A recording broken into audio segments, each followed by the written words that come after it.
kaji malam hari ini. Malam hari ini topik yang akan dibawakan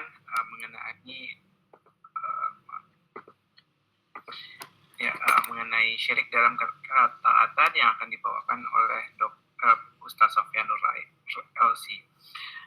Sebelum kita memulai kajian, mungkin saya akan membacakan beberapa adab kajian pada malam hari ini. Yang pertama mungkin peserta kajian diharapkan menggunakan nama profil yang mudah dikenali, kemudian untuk mohon mematikan audio, dan peserta akhwat untuk tidak mengaktifkan fitur video, dan apabila ada peserta yang ingin mengajukan pertanyaan bisa disampaikan di kolom chat atau mungkin nanti mengaktifkan fitur raise hand. Dan untuk seluruh peserta kajian dianjurkan untuk mencatat faedah ilmu yang disampaikan oleh Ustadz. Kepada Ustadz Sofyan, waktu dan tempat saya persilakan. Bismillahirrahmanirrahim. Assalamualaikum warahmatullahi wabarakatuh. Alhamdulillah wassalatu wassalamu ala Rasulillah wa ala alihi wa sahbihi wa man walah. Wala hawla wala quwwata illa billahi amma ba'd. Fa ikhwani wa akhwati fillah, bapak-bapak dan ibu-ibu sekalian, saudara-saudariku, para dokter yang saya cintai dan saya muliakan, rahimani wa rahimakumullah. Semoga Allah Subhanahu wa taala senantiasa mencurahkan rahmatnya kepada kita sekalian. Kita lanjutkan pembahasan kitab At-Tauhid, memasuki bab yang ke-38. Penulis kitab Tauhid, Syekh Muhammad At-Tamimi rahimahullah mengatakan, Babu man ata'al ulama wal umara fi tahrimi ma ahallallahu au tahlili ma harramallahu faqad ittakhadhahum arbaban.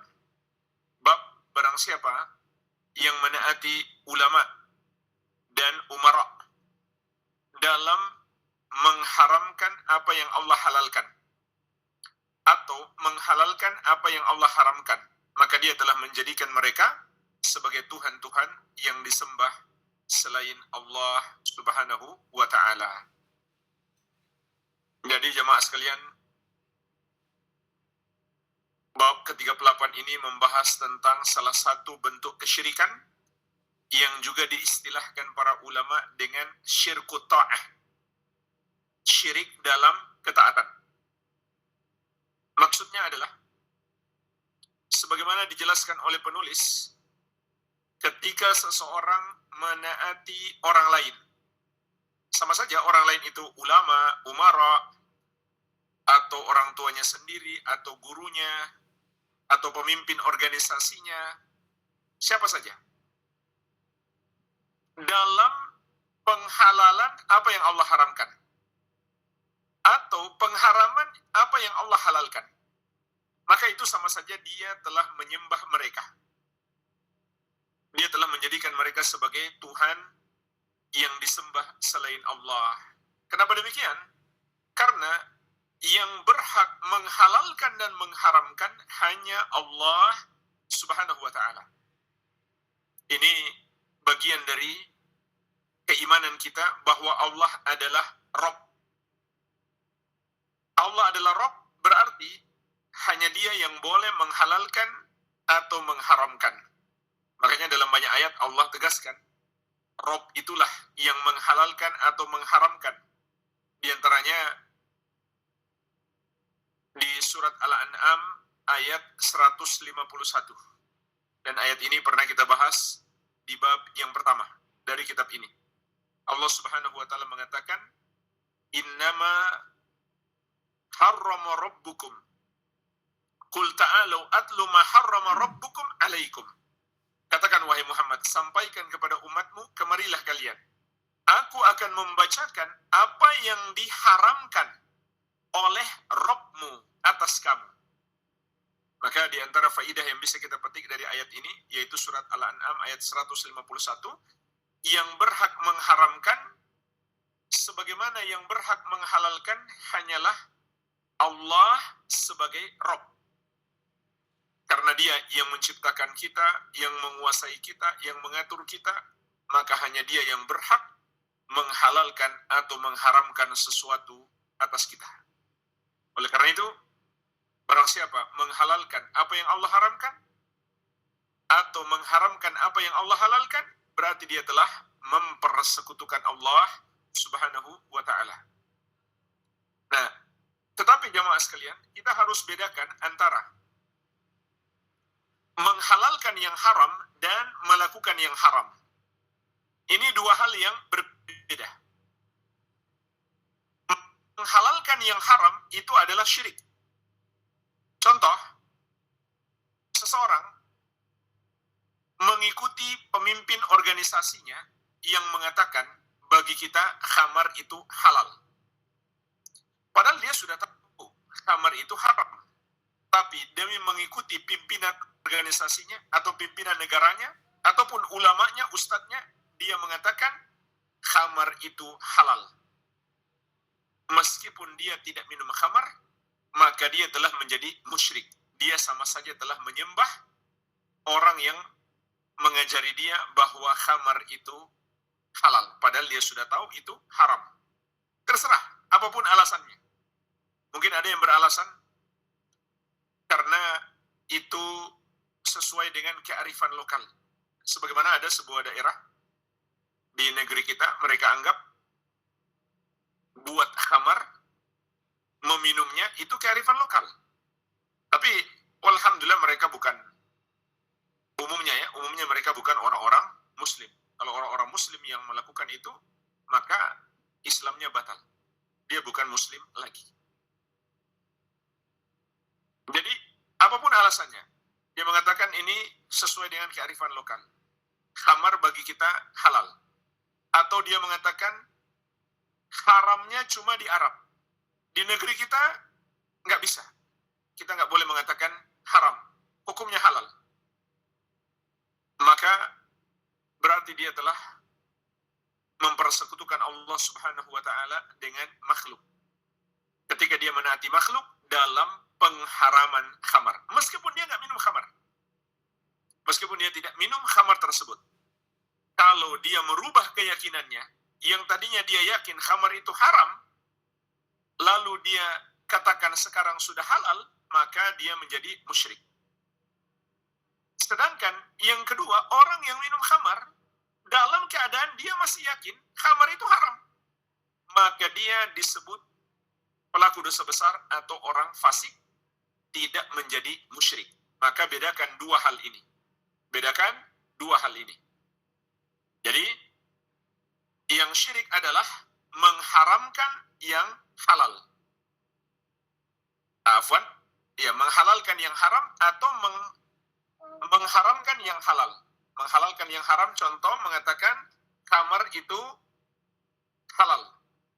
Sedangkan melakukan yang haram, maka hukumnya tergantung keharamannya.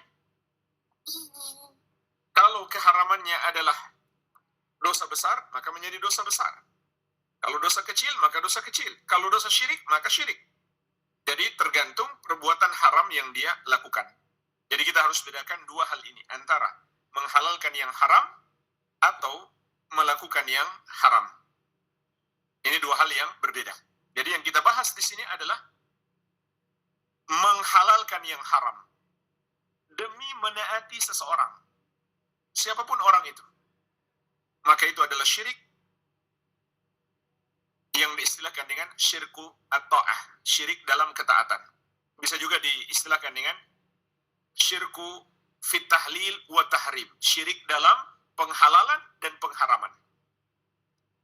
Mari kita lihat dalil-dalil yang disebutkan oleh penulis. Dalil yang pertama, sebuah athar riwayat dari nasihat sahabat. Wa qala Ibnu Abbas radhiyallahu anhuma, berkata sahabat yang mulia Ibnu Abbas, semoga Allah meridhai beliau dan ayahnya, yushiku an tanzila alaikum hijaratun minas samai. Hampir-hampir hujan batu dari langit menimpa kalian. Maksudnya aku khawatir kalian akan tertimpa hujan batu dari langit. Karena aku berkata, qala Rasulullah sallallahu alaihi wasallam wa taquluna qala Abu Bakar wa Umar. Karena aku mengatakan Rasulullah SAW bersabda, lalu kalian membantahnya dengan mengatakan Abu Bakar dan Umar berkata begini dan begitu. Artinya tidak seperti yang disampaikan oleh Rasulullah Sallallahu Alaihi Wasallam. Maksud asar ini adalah celaan Ibnu Abbas radhiyallahu anhuma kepada orang-orang yang mencoba untuk menentang satu hadis Rasulullah Sallallahu Alaihi Wasallam dengan berdalih bahwa hadis tersebut nggak seperti pendapat ulama. Dan ulama yang disebutkan di sini adalah ulama yang paling berilmu dan sudah dijamin masuk surga. Dan bahkan ulama sepakat mereka berdua adalah umat Islam yang terbaik, yang paling dicintai oleh Allah dan Rasul-Nya, yaitu Abu Bakar dan Umar. Artinya, ucapan Abu Bakar dan Umar, ulama yang paling mulia, sahabat terkasih Nabi Muhammad SAW, itu nggak pantas kita gunakan untuk menentang ucapan Nabi Muhammad SAW. Apalagi cuma ucapan ustadz kita, kiai kita di masa sekarang. Atau cuma adat istiadat orang-orang awam yang nggak ngerti agama. Atau bahkan teori-teori yang keluar dari kepala orang kafir. Nggak pantas kita gunakan untuk menentang ajaran Nabi Muhammad Sallallahu Alaihi wa ala alihi Wasallam. Karena jemaah sekalian, apapun yang diajarkan Nabi Sallallahu Alaihi Wasallam itu ajaran Allah. Sebagaimana di surat An-Najm Allah menegaskan, wa ma yantiqu anil hawa in huwa illa wahyu yuha. Tidaklah yang Muhammad sampaikan kepadamu berasal dari hawa nafsunya, melainkan wahyu yang diwahyukan kepadanya. Dan di surat Al-Hasyr Allah menegaskan, wa ma atakumur rasulu fakhudhuhu wa ma nahakum anhu fantahu. Apa yang dibawa oleh Rasul, ambillah, dan apa yang dia larang, tinggalkanlah. Maka menaati Rasulullah SAW berarti sama dengan menaati Allah. Menentang beliau sama dengan menentang Allah. Maka jadikan prinsip hidup kita bahwa apapun yang bertentangan dengan ajaran Nabi Muhammad SAW, maka itu adalah batil. Itu salah. Jangankan manusia di masa sekarang. Ucapan ulama yang paling berilmu, Abu Bakar dan Umar, tidak pantas kita gunakan untuk menentang hadis Nabi Muhammad SAW. Dan ulama Islam bersepakat, tidak berbeda pendapat. Orang yang menolak satu hadis Nabi Muhammad SAW, maka itu membatalkan keislamannya. Dia bukan muslim lagi. Di antara dalilnya surat An-Nisa ayat 65. Fala wa rabbika la yu'minuna hatta yuhakkimuka fima shajara bainahum. Thumma la yajidu fi anfusihim harajan mimma qadaita wa yusallimu taslima. Sekali-kali tidak, wahai Muhammad. Demi Rabbmu, mereka tidak beriman sampai mereka menjadikan engkau yang memutuskan hukum dalam semua urusan mereka. Kemudian mereka tidak dapati dalam hati mereka sedikit pun keberatan atau penolakan terhadap ajaran yang engkau bawa. Dan mereka tunduk sepenuhnya. Jadi kalau nggak tunduk, kata Allah dalam ayat ini, mereka tidak beriman. Kalau tidak mau tunduk kepada syariat Nabi Muhammad Sallallahu Alaihi Wasallam. Cuma jemaah sekalian yang perlu kita pahami di sini, ketika ada pendapat ulama, termasuk pendapat Abu Bakar dan Umar, yang bertentangan dengan hadis Nabi Sallallahu Alaihi Wasallam, itu bukan suatu kesengajaan. Karena bisa jadi ilmunya belum sampai kepada sahabat tersebut. Makanya di dalam asar ini kita juga bisa memetik pelajaran, tidak ada manusia yang mengetahui semua ilmu agama. Setinggi apapun ilmunya, dia pasti pernah salah dalam satu pendapat. Abu Bakar dan Umar sudah tidak ada lagi yang lebih berilmu daripada mereka dari umat Islam ini. Tapi ternyata mereka pernah salah. Namun jamaah sekalian, kesalahan mereka tentu tidak disengaja. Dan ketika mereka menyadari mereka salah, mereka akan segera bertobat. Itu sifat para ulama. Kalau ada orang yang dianggap dia nggak pernah salah, selalu yang dia sampaikan itu pasti benar, maka dia bukan ulama lagi, itu namanya nabi. Maka dari itu hanya boleh nabi yang kita yakini seperti itu, yaitu nabi kita Nabi Muhammad sallallahu alaihi wa ala alihi wasallam. Oleh karenanya bab ini juga mengingatkan kita termasuk gulu, sikap berlebihan.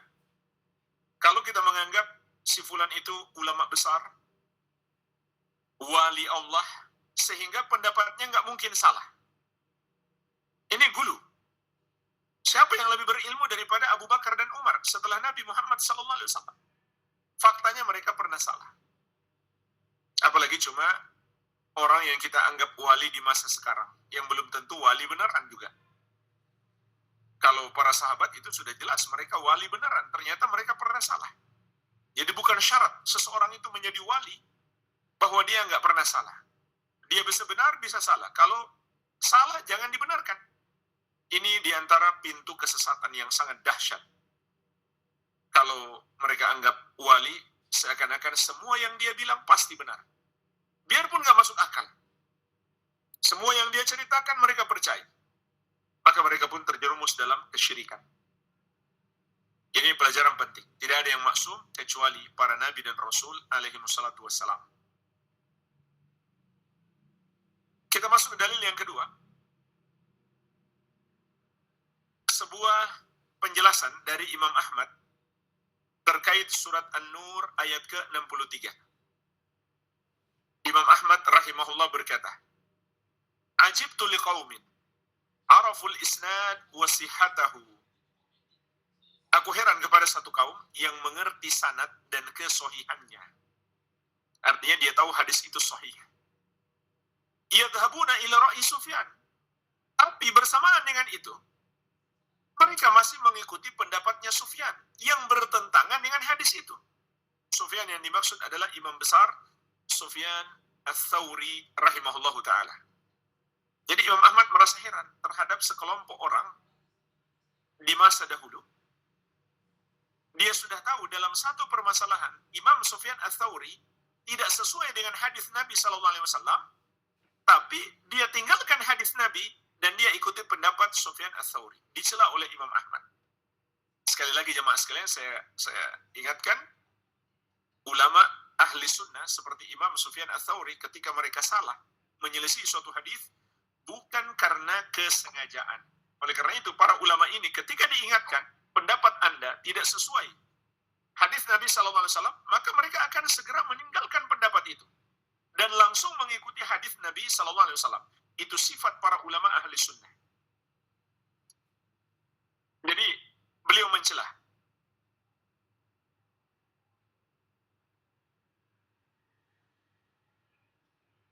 Orang yang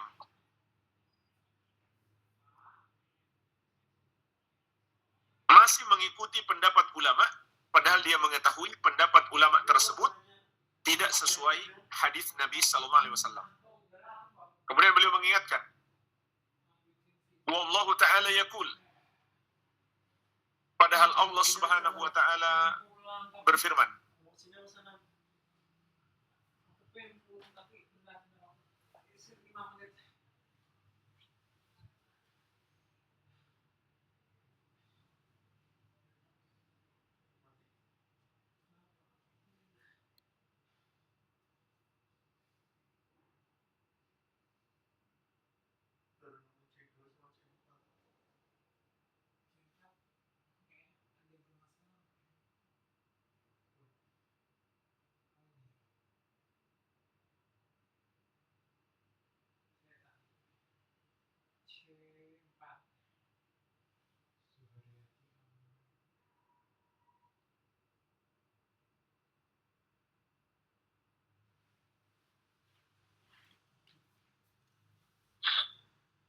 Maaf saya terputus tadi. Kita lanjutkan.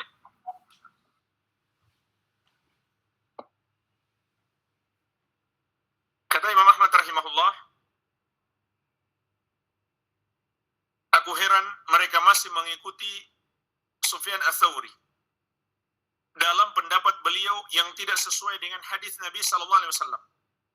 Wallahu ta'ala yaqul, padahal Allah Subhanahu wa taala berfirman, "Falyahdharil ladzina yukhalifuna an amri an tusibahum fitnah aw yusibahum adzabun alim." Hendaklah takut orang-orang yang menyelisihi petunjuk Rasul, mereka akan ditimpa fitnah serta ditimpa azab yang pedih. Surat An-Nur ayat ke-63. Kata Imam Ahmad, "Atadri mal fitnah?" Tahukah kamu apa arti fitnah dalam ayat ini? Al-fitnatu asyirk. Fitnah itu adalah syirik.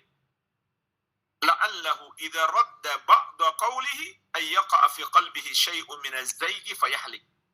Yaitu tatkala seseorang menolak sebagian ucapan Nabi sallallahu alaihi wasallam, maka muncul di hatinya kesesatan sehingga dia pun binasa. Jadi jemaah sekalian, inilah dalil yang kedua, yaitu pembahasan surat An-Nur ayat ke-63.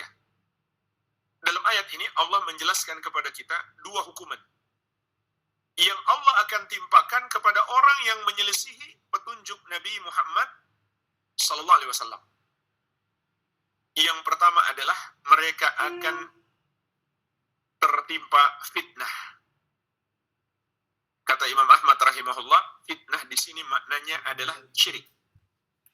Maksudnya, ketika mereka menyelisihi petunjuk Nabi sallallahu alaihi wasallam, maka Allah akan menyesatkan mereka sampai pada tingkat kesyirikan sebagai hukuman dari Allah Subhanahu wa taala atas perbuatan yang mereka lakukan.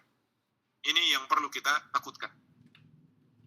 Bahaya menyelisihi petunjuk Nabi sallallahu alaihi wasallam, Allah akan hukum orang itu tersesat.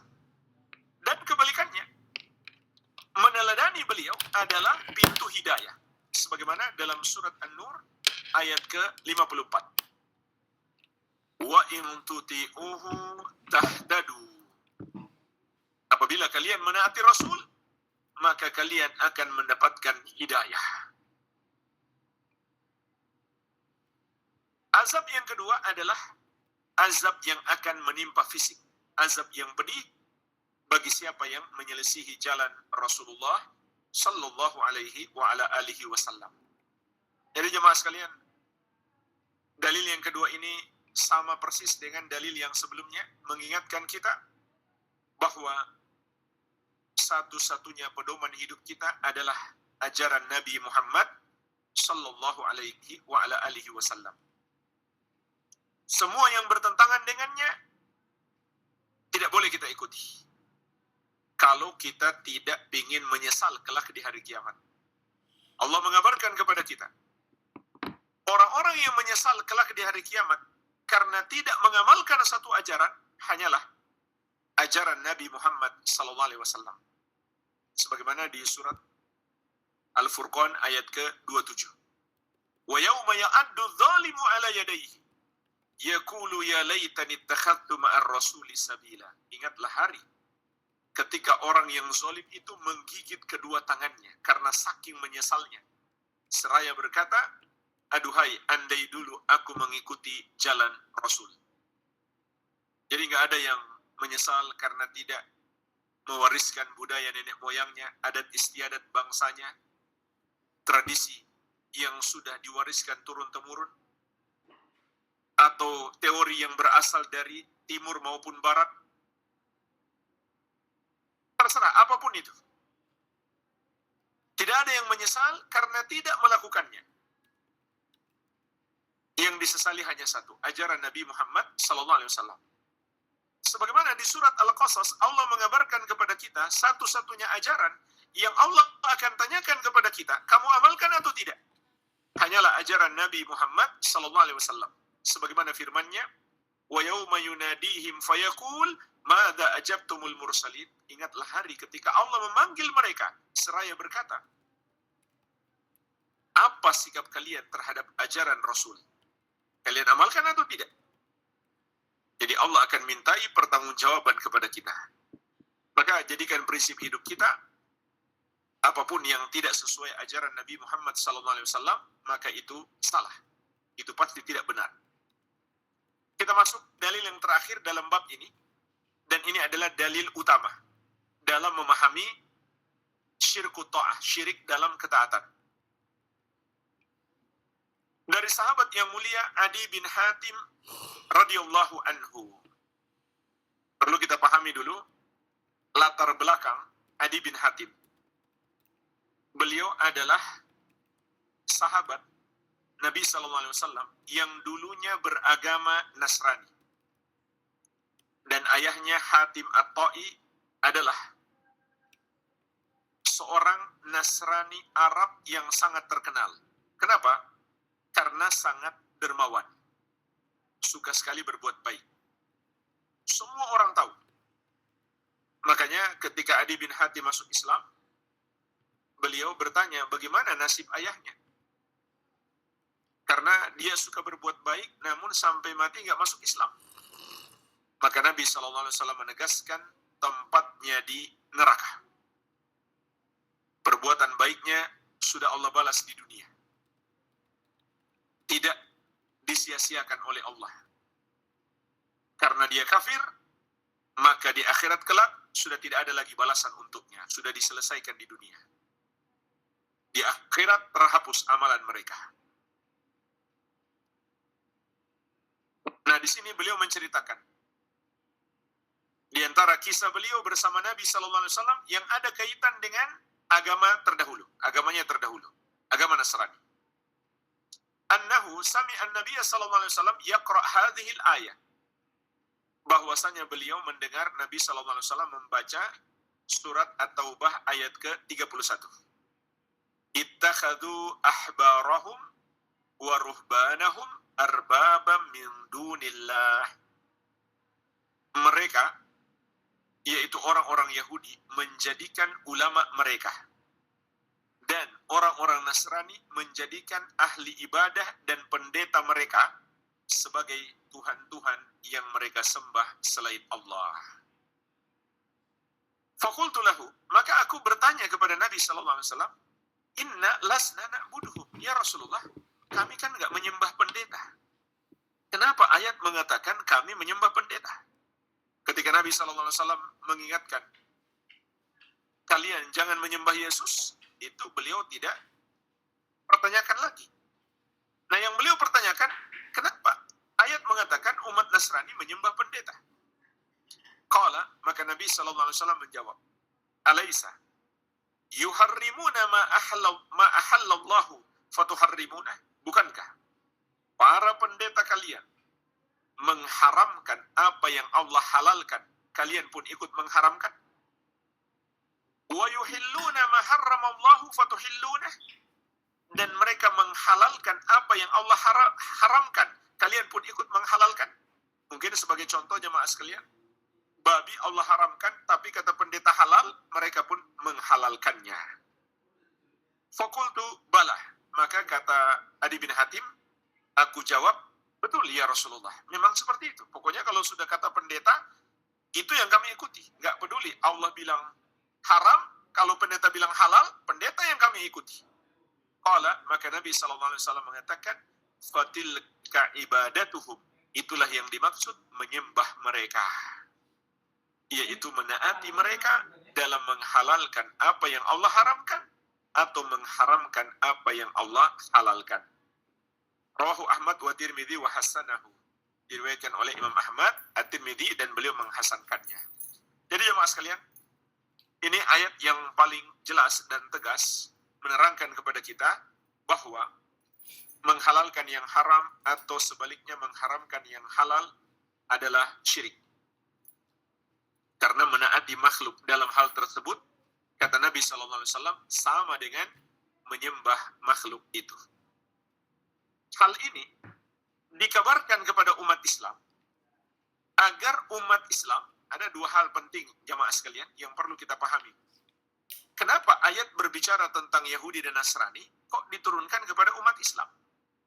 Karena dua sebab. Yang pertama, tugas kita yang dulu adalah tugas Nabi kita, Nabi Muhammad SAW, ketika beliau wafat, maka kita yang mewariskan tugas beliau adalah mendakwahi orang Yahudi dan Nasrani ini.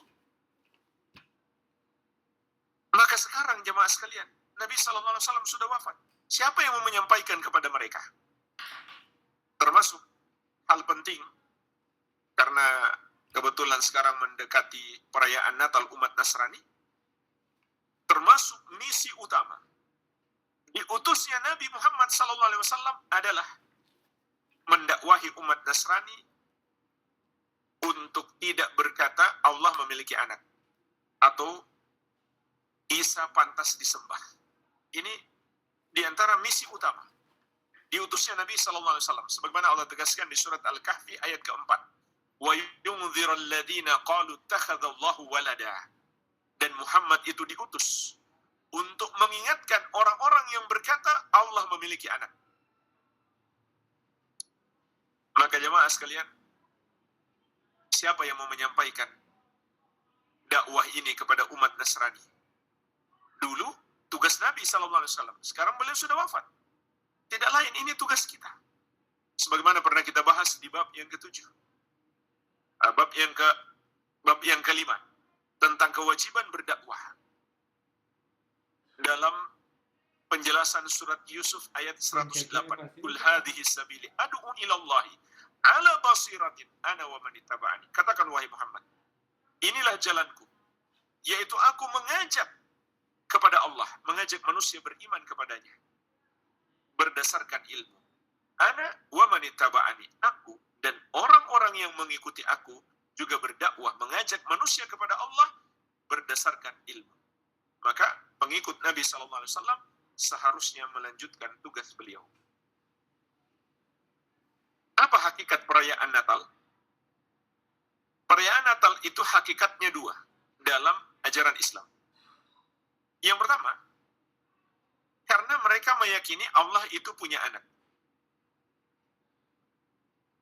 Oleh karena itu, mereka rayakan hari lahirnya. Karena mereka menganggap ini anak spesial. Dia anak Allah. Maka kelahirannya mereka rayakan. Itulah yang dinamakan dengan Natal. Atau bahasa Arabnya Maulid. Yang kedua, Natal itu sendiri adalah sebuah ritual untuk menyembah beliau. Yang mereka namakan dengan misa. Kalau begitu, kita pun paham. Perayaan Natal di dalam Islam adalah dosa terbesar. Yang disebut dosa syirik dan kufur. Mengatakan Allah punya anak, dan meyakini anak itu berhak disembah selain Allah, adalah dosa terbesar, yaitu dosa kesyirikan dan kekufuran. Maka tidak masuk akal apabila kemudian seorang muslim mengucapkan selamat Natal dalam keadaan dia tahu dan dia yakin Natal itu adalah dosa terbesar. Itu gak masuk akal. Sama seperti kita semuanya sepakat, kita yakin korupsi itu adalah dosa besar. Tidak pantas kita mengatakan kepada koruptor, selamat, Anda sekarang sukses dari hasil korupsi. Anda sekarang kaya, selamat untuk Anda. Nggak pantas. Apalagi membantu dia, lebih tidak pantas lagi kalau kita bantu dia korupsi. Harusnya kita menasehati dia, mengingatkan dia untuk bertobat. Maka merayakan Natal dalam Islam, dosanya jauh lebih besar daripada korupsi. Padahal korupsi sudah dosa besar. Karena itu adalah kesyirikan dan kekufuran. Maka dia lebih besar dari semua dosa-dosa besar. Oleh karena itu, ulama 4 mazhab, maupun yang lainnya, Hanafi, Maliki, Syafi'i, Hambali, Zahiri, dan yang lainnya, semuanya sepakat. Haram hukumnya seorang muslim mengucapkan selamat Natal, juga terhadap semua perayaan non-muslim yang lainnya. Itu nggak ada perbedaan pendapat ulama. Dan Majelis Ulama Indonesia juga telah mengeluarkan fatwa haram sejak lama sekali. Dari masa ketua MUI-nya Buya Hamka rahimahullah. Sampai hari ini nggak pernah dicabut. Yang ada malah fatwa terbaru, kurang lebih setahun yang lalu. MUI mengeluarkan fatwa lagi, haram seorang muslim mengucapkan salam lintas agama. Karena jemaah sekalian, ini bukan toleransi. Ini yang perlu kita luruskan pada sebagian saudara kita kaum muslimin. Mereka menganggap menunjukkan sebuah apresiasi terhadap hari raya non-muslim adalah toleransi. Padahal itu pelanggaran berat dalam agama. Pelanggaran berat yang disepakati ulama Islam. Maksudnya ulama beneran. Contoh ulama beneran itu dari kalangan 4 madhab. Mereka sepakat itu hukumnya haram. Tidak ada perbedaan pendapat. Yang berbeda pendapat, setelah ulama dahulu sepakat, dia pasti salah. Nggak mungkin dia benar. Sama seperti kita memahami sholat 5 waktu itu hukumnya wajib. Itu ijma ulama, sepakat ulama. Kalau ada orang belakangan mengatakan sholat subuh itu sunnah, saya punya dalilnya, maka kita yakin dia pasti salah. Meskipun dia klaim dia punya dalil. Kenapa dia pasti salah? Karena dia menyelisihi ijma kesepakatan ulama. Begitu pula dalam masalah haramnya seorang muslim terlibat dalam perayaan Natal atau sekedar mengucapkan selamat. Itu disepakati ulama, hukumnya haram. Kalau ada orang yang berbeda pendapat, dia pasti salah, nggak mungkin dia benar. Jadi, banyak sekali ayat yang turun kepada kita, tapi ditujukan sebenarnya untuk Yahudi dan Nasrani. Maka tugas kita menyampaikan kepada mereka, bukan malah seakan-akan kita setuju kepada mereka, menyelisihi ayat-ayat yang turun kepada kita. Ini yang pertama, pelajaran yang bisa kita petik dari ayat ini. Ayat ini yang kita bahas, At-Taubah 31, sebenarnya ditujukan kepada Yahudi dan Nasrani. Tapi diturunkan kepada umat Islam, karena kita punya tugas menyampaikan kepada mereka. Yang kedua, ayat ini juga mengingatkan kita, apabila kita memperlakukan ustadz kita, ulama kita, pemimpin kita, seperti Yahudi dan Nasrani memperlakukan ulama dan pendeta mereka, ya kita akan mendapatkan dosa yang sama. Dan dalam sekte-sekte yang mengaku muslim, ada yang melakukan ini. Contoh orang-orang Syiah, mereka mengaku muslim, tapi mereka menganggap ucapan imam-imam mereka itu setara bahkan lebih daripada Al-Quran dan Sunnah. Kalau ulama mereka bilang halal, meskipun Al-Quran dan Sunnah bilang haram, mereka ikuti pendapat ulama mereka. Ini golongan yang pertama. Golongan yang kedua, golongan gulat sufiyah, tarekat sufi yang ekstrim. Artinya tidak semua tarekat sufi seperti itu. Mereka juga kalau walinya, orang yang dianggap wali Allah, sudah mengatakan ini halal, mereka halalkan. Meskipun mereka tahu itu hukumnya haram. Tapi kalau walinya bilang halal, mereka halalkan. Nah, ada lagi golongan yang ketiga. Disebut golongan liberal. Jadi, dalam catatan sejarah, orang yang mengaku muslim yang melakukan kesyirikan ini ada 3. Yang pertama Syiah tadi, yang kedua gulat sufiyah, yang ketiga di masa kita sekarang mereka disebut golongan liberal. Mereka lah golongan yang menghalalkan apa yang Allah haramkan atau mengharamkan apa yang Allah halalkan.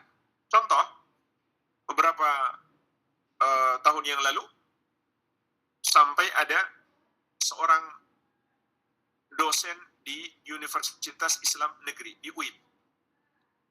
Dia kuliah lagi untuk mengambil doktoralnya.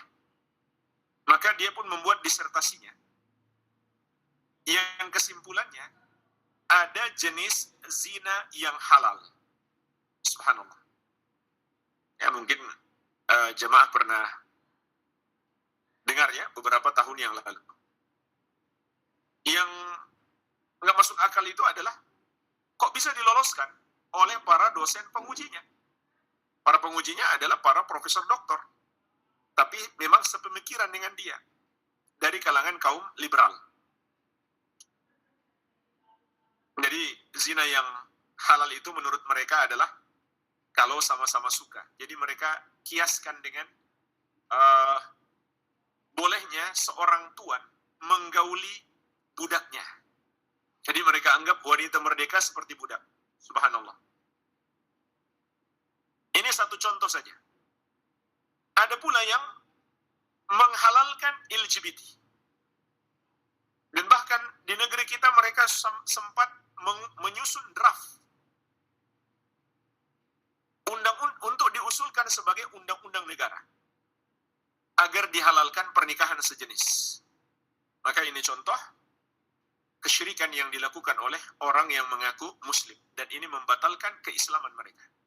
Jadi intinya ayat ini juga peringatan bagi kita, meskipun pada dasarnya, pada asalnya diturunkan kepada Yahudi dan Nasrani, ditujukan kepada mereka, tapi ini peringatan bagi kita.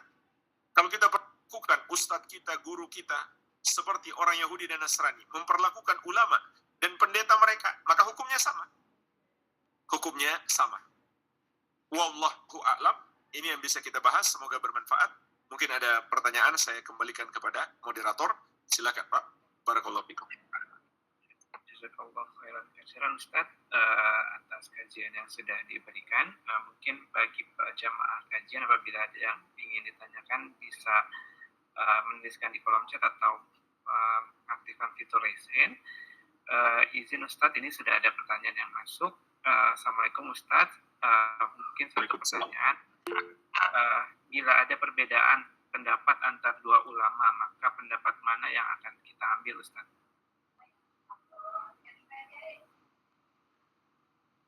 Baik. Allah Subhanahu wa taala sudah mengajarkan kepada kita di dalam Al-Qur'an, "Fa in tanaza'tum fi syai'in farudduhu ila Allah wa rasulih in kuntum tu'minuna billahi wal yawmil akhir."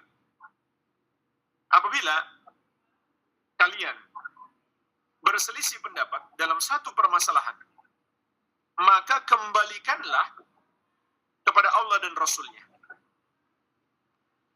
Maka itu lebih baik bagi kalian apabila kalian beriman kepada Allah dan hari akhir.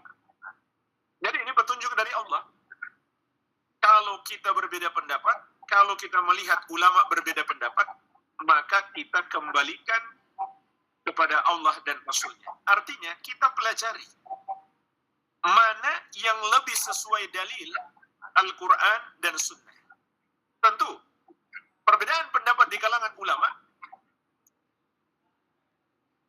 masing-masing berusaha mengikuti dalil. Tetapi belum tentu semuanya benar-benar mengikuti dalil.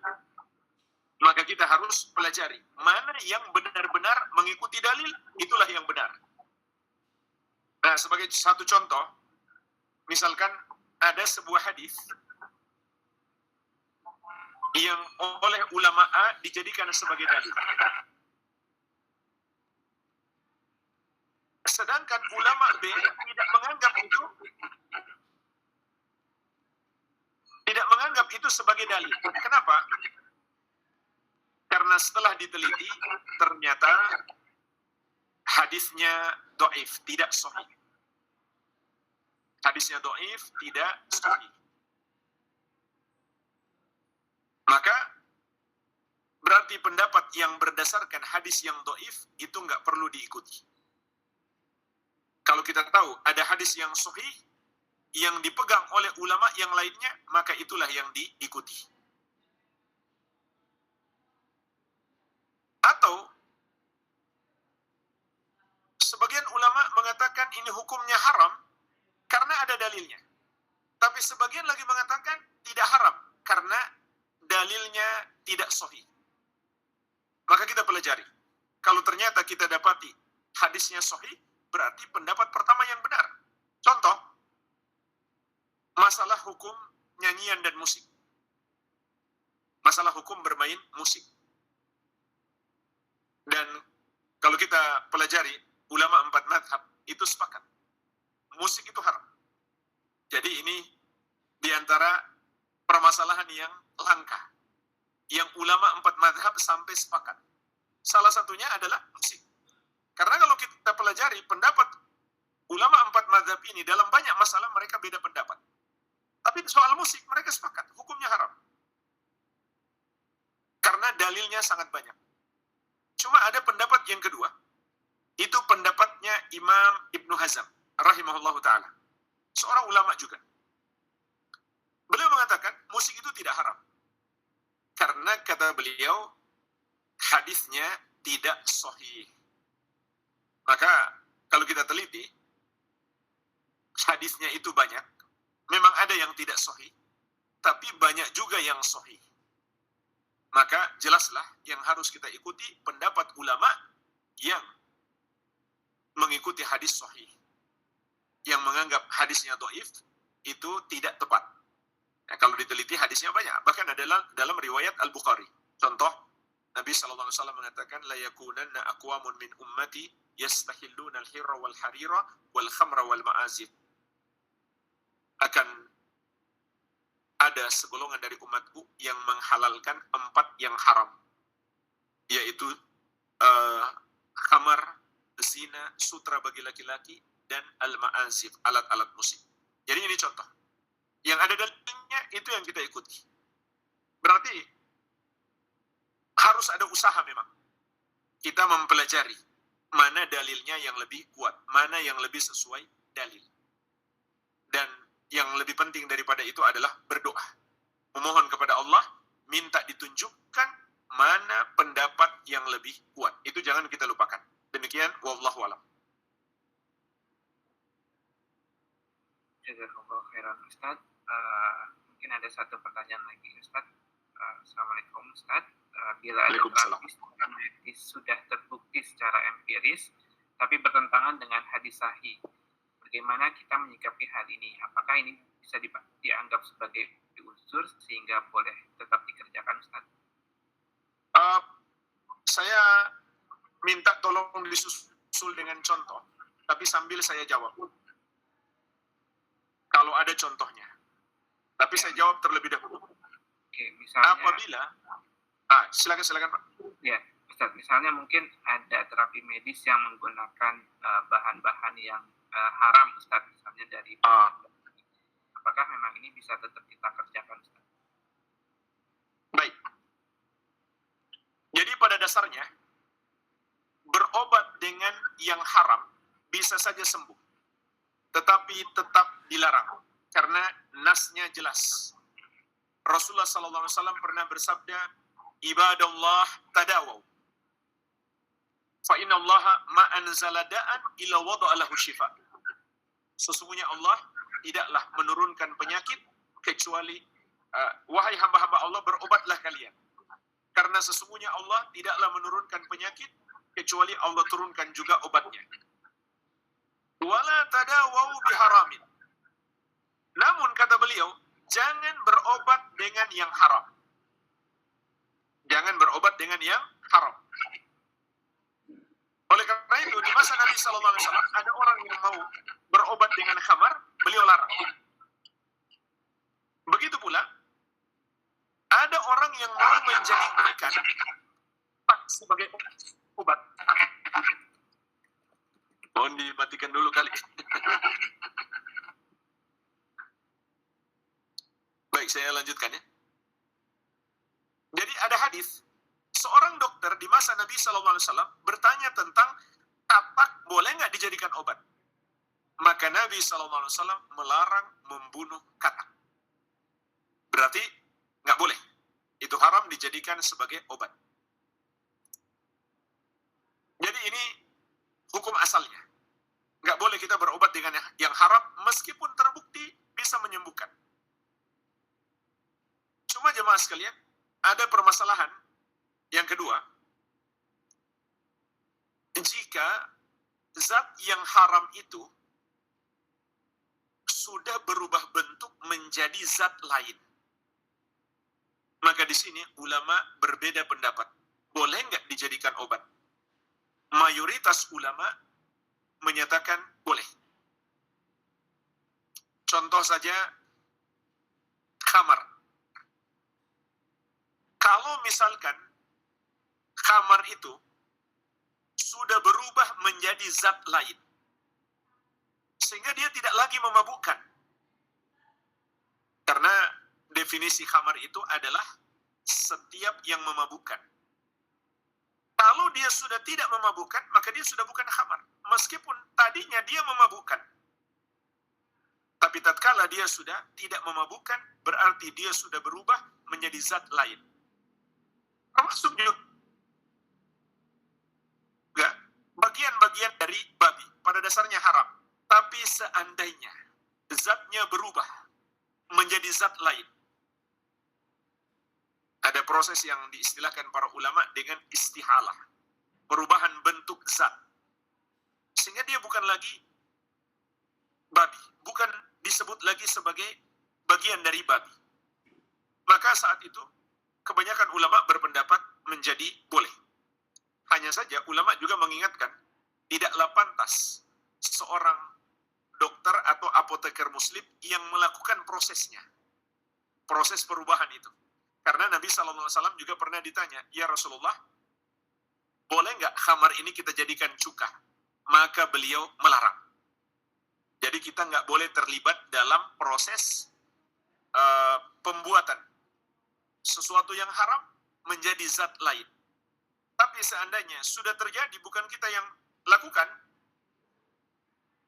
ataupun kita yang lakukan, meskipun prosesnya berdosa, tapi sudah berubah menjadi zat lain, maka kebanyakan ulama berpendapat boleh.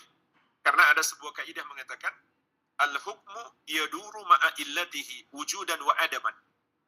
Hukum itu beredar bersama sebabnya. Artinya ada sebab pengharaman, maka hukumnya haram.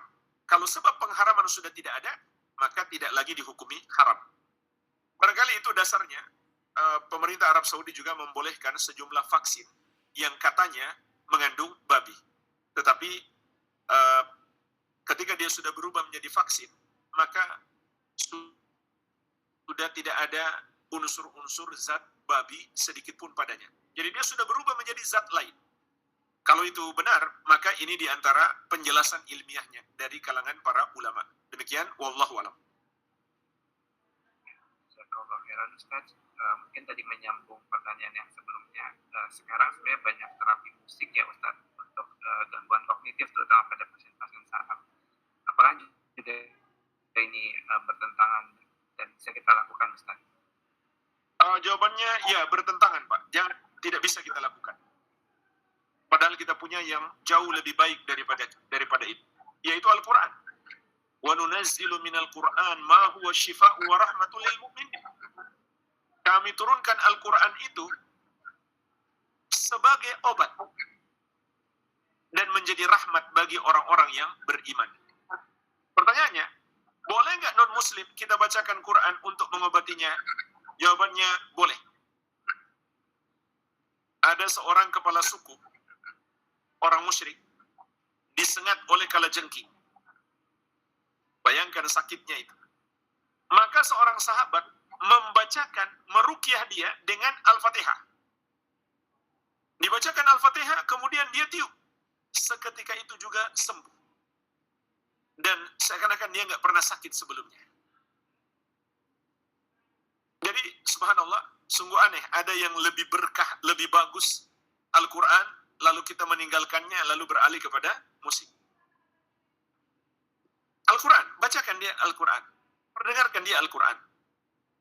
Ruqyah dengan Al-Quran. Mendengar Al-Quran bisa menenangkan jiwa. Meruqyah dengan Al-Quran bisa menyembuhkan semua penyakit dengan izin Allah Subhanahu wa taala. Wallahu a'lam. Jazakallahu khairan Ustaz. Ya, berikutnya ada jamaah yang sudah raise hand. Saya persilakan kepada Bapak Abiah ya. Silakan untuk open mic-nya Pak, mengajukan pertanyaan kepada Ustaz.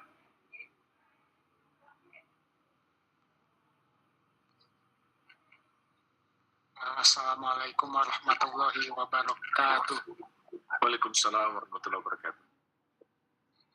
Ustaz, gimana sikap kita terhadap masyarakat? Ustaz, bagaimana sikap kita terhadap masyarakat yang lebih cenderung patuh kepada kiainya, kepada gusnya, karena mereka itu kayaknya sudah terdoktrin gitu, nggak usah tanya-tanya dalil, wes manut ae gitu, ikut aja gitu. Mereka akhirnya jadi semacam sendiko dauh gitu, Ustaz. Apa yang kiainya ngomongin, gusnya ngomongin, udah ikut aja gitu. Kalau kita kritik, itu kan salah, terus mereka bilang, jangan gitu kamu, itu kiai, dagingnya beracun, nanti kamu kupalat. Itu gimana, Ustaz? Apa sikap kita terhadap orang-orang yang semacam itu? Baik. Assalamualaikum. Assalamualaikum warahmatullahi wabarakatuh. Tugas kita adalah mendakwahi mereka, menyadarkan mereka, mengingatkan mereka.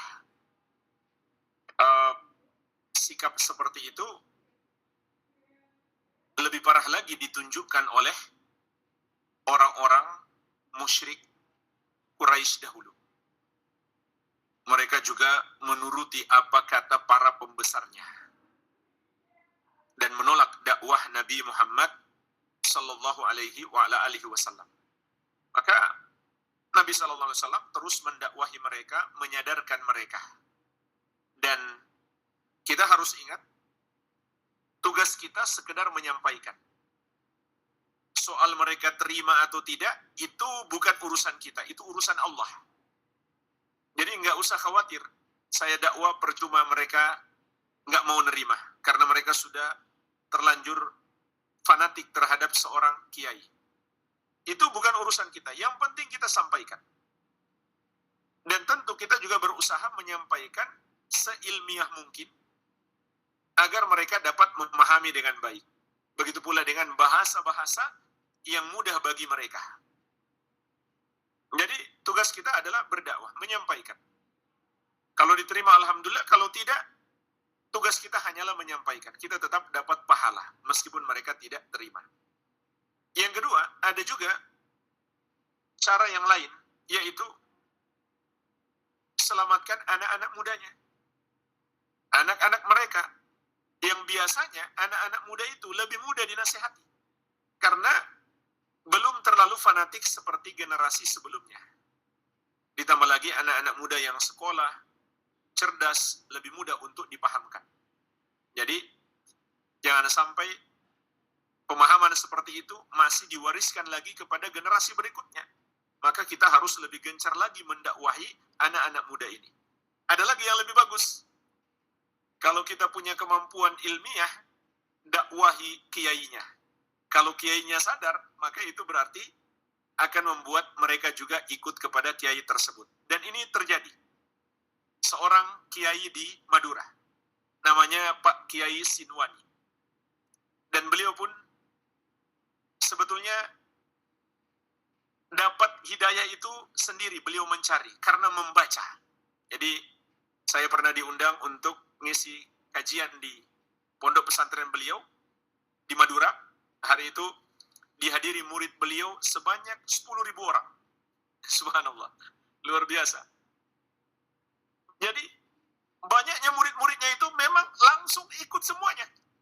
Karena kiainya yang hijrah, kiainya yang sadar. Ya, namanya Kiai Sinwani dari Madura. Jadi beliau itu dapat hidayah karena membaca. Beliau membaca kitab-kitab para ulama, membandingkan, dan juga tentu berdoa minta petunjuk kepada Allah Subhanahu wa Ta'ala. Sampai akhirnya diperkenalkan dengan para ulama dan para ustadz ahli sunnah di masa sekarang. Sehingga beliau pun sudah sering mengundang para ustadz ahli sunnah ke pondok pesantren beliau.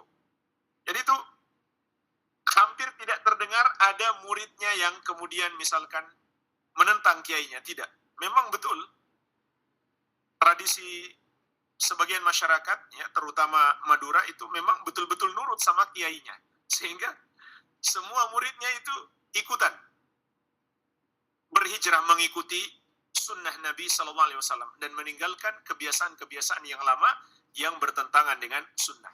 Jadi kalau kita bisa dakwah kepada kiainya, itu lebih bagus lagi. Dan berdakwah kepada kiai, terkadang kita nggak perlu banyak bicara. Kasih hadiah kitab saja. Dia bisa baca sendiri, dia bisa nalar sendiri. Itu salah satu cara kita mendakwahi kiai. Coba hadiahkan dia kitab-kitab yang benar-benar mengikuti petunjuk Nabi SAW. Mudah-mudahan dia bisa merenungkan. Dan ini banyak terjadi. Kiai seperti ini. Kiai-kiai tradisional banyak kemudian tersadar karena dia belajar, dia baca kitab-kitab. Barangkali demikian, wallahu alam. Jazakallah khairan Ustaz. Mungkin saya persilahkan peserta kajian berikutnya yang sudah resen, Bapak Deo Andrian. Silakan untuk open mic, Pak. Ya, jazakallah khairan. Assalamualaikum warahmatullahi wabarakatuh. Waalaikumsalam. Ya, barakallahu fikum Ustaz dan juga jami'an semua. Ya Ustaz, kembali ke halal dan haram nih Ustaz. Izin Ustaz, yang saya tahu pajak nih Ustaz, terkait pajak. Pajak ini kan hukum asalnya kan haram ya Ustaz ya. Cuma ya mungkin karena maslahat ya Ustaz ya, kita diwajibkan bayar pajak, ya udah kita bayar pajak. Namun ada kondisinya Ustaz. Saya punya motor. Namun motor ini dia dipakai itu dekat-dekat aja Ustaz. Ya seperti ke masjid, ke Indomaret, seperti itu aja Ustaz. Nah sehingga saya berpikir karena ini tidak jauh dan tidak kemana-mana juga. Nah apakah saya sudah beberapa tahun tidak membayar pajak nih Ustaz.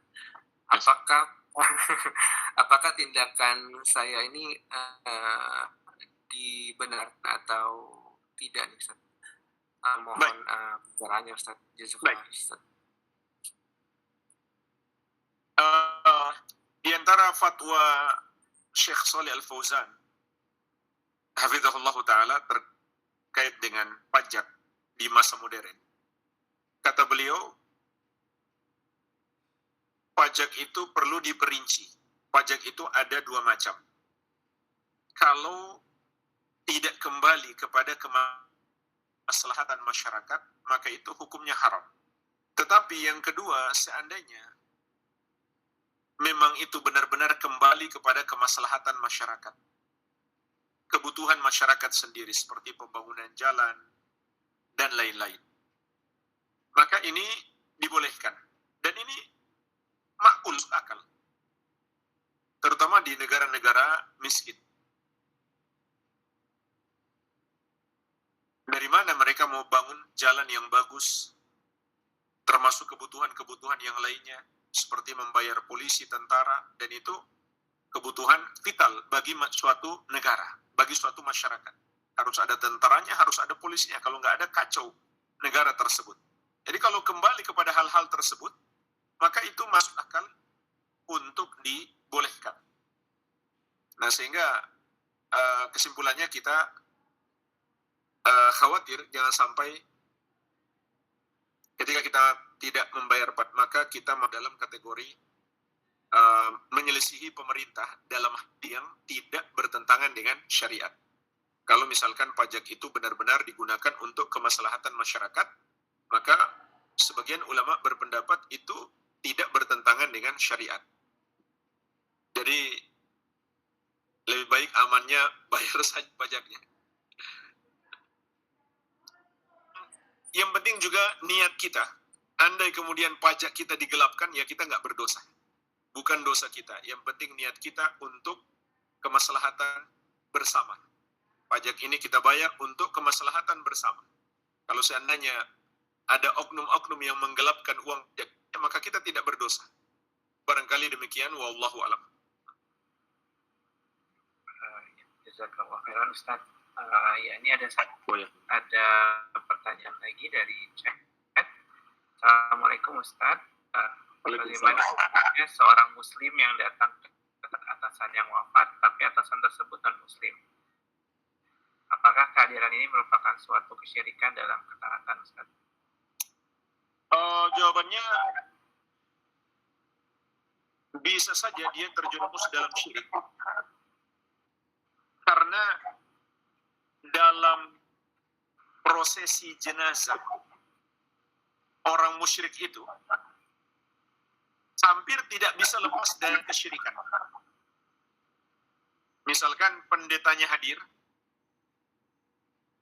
atau tokoh agamanya hadir, lalu mengajak mereka berdoa kepada Tuhan mereka. Itu kan syirik. Berdoa kepada selain Allah adalah syirik. Karena dalam Islam, Nabi SAW mengatakan, ad-du'a'u huwal ibadah. Doa itu adalah ibadah. Berdoa kepada selain Allah berarti berbuat syirik, menyembah kepada selain Allah. Nah, ketika dia hadir dalam keadaan seperti itu, maka dia juga terjerumus dalam kekufuran. Karena menghadiri kekufuran adalah kekufuran. Sebagaimana Allah ingatkan di surat An-Nisa ayat 142.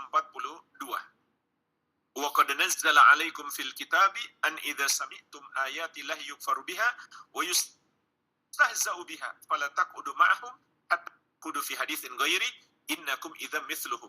Dan sungguh Allah telah menurunkan kepadamu di dalam Alkitab, apabila kamu mendengar ayat-ayat Allah diingkari dan diperolok-olok, maka janganlah kamu duduk-duduk bersama orang-orang yang melakukan dosa kekufuran tersebut sampai mereka memasuki pembicaraan yang lain. Kalau kamu bersama mereka, kamu kalau begitu sama dengan mereka. Kata Imam Al-Qurtubi rahimahullah, ayat ini menunjukkan ar-ridho bil kufri kufrun. Meridhoi kekufuran adalah kekufuran. Jadi kehadiran dia di situ dalam keadaan mereka berbuat syirik itu menunjukkan keridhoannya terhadap perbuatan tersebut sehingga dia pun terjerumus dalam kekufuran. Barangkali demikian, wallahu a'lam. Jazakallah khairan Ustaz. Ini ada satu pertanyaan lagi Ustaz. Assalamualaikum Ustaz, bagaimana hukumnya orang muslim yang meminta bantuan kepada ulama atau kiai dalam mencapai suatu hajat? Apakah ini masuk ke dalam suatu syirik atau tidak Ustaz? Kalau maksudnya minta bantuan yang mampu dilakukan oleh manusia, maka itu bukan syirik.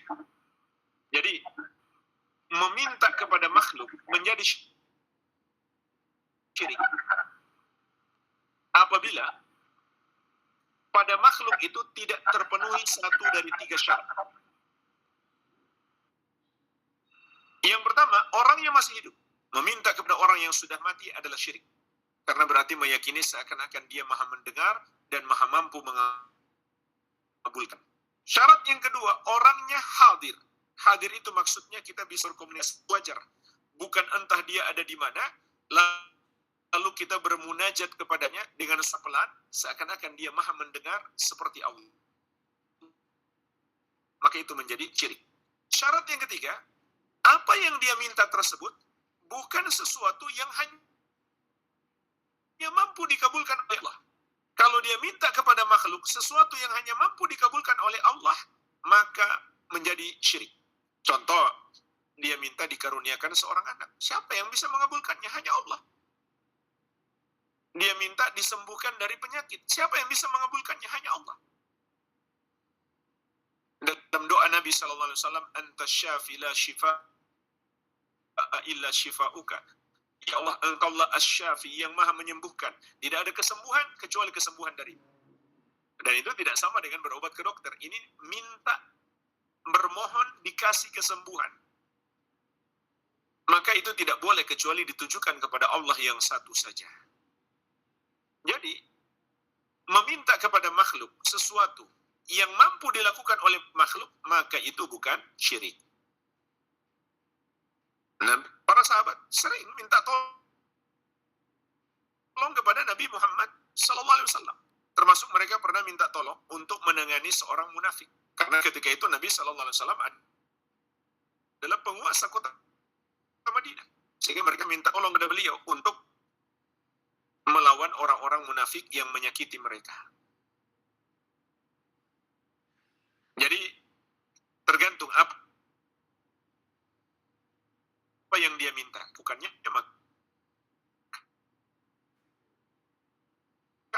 itu bukan syirik. Cuma jemaah sekalian, ada hukum lain terkait meminta harta kepada manusia. Maka hukum asal meminta-minta harta kepada manusia adalah haram. Kenapa? Karena ada dalil-dalil yang mencela. Nabi SAW mengatakan, la tazalu al-mas'alatu bi ahadikum hatta ya'tiya yaumal qiyamah wa laysa fi wajhihi mus'atul lahmin. Tidak henti-hentinya seorang dari kalian meminta-minta sampai akhirnya dia dibangkitkan di hari kiamat dalam keadaan wajahnya tidak berdaging. Jadi Nabi SAW melarang kita meminta-minta kepada manusia.